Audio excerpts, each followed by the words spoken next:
Whether in chapel or involved in any activity at camp, our philosophy is a simple one, as uncomplicated as one of man's earliest forms of transportation: the canoe. Camp Nominingue was started by my father in 1925 when he was a young professor of physical education at McGill University and just newly married to my mother.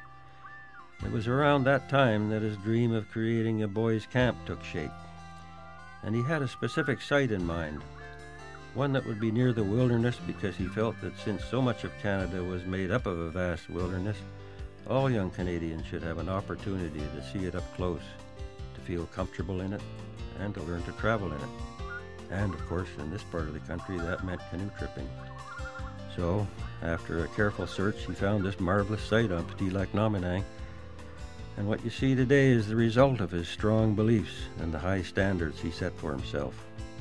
It's the living monument of a truly dedicated man, and the wife who stood beside him and helped make it all come true. And now, it's become a place with a creed that speaks of adventure and high ideals. Truly, a lifestyle to live by.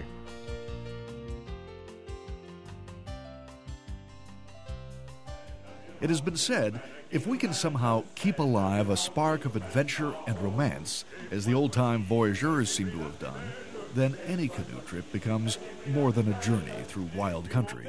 It becomes a shining challenge and an adventure of the spirit. We're very fortunate to be located in excellent canoe tripping territory.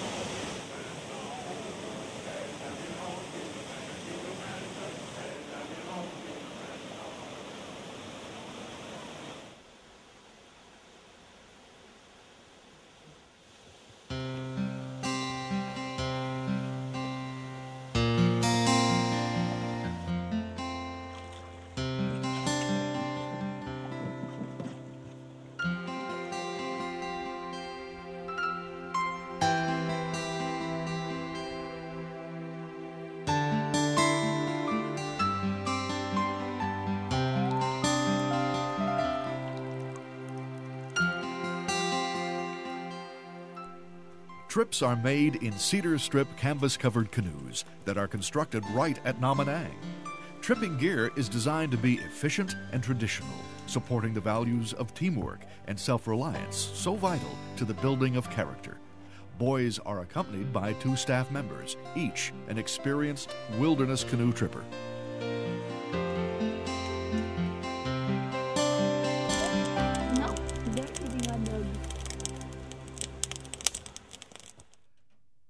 Nominingue has proudly recorded that almost 4,000 canoe trips have safely returned home to our shores.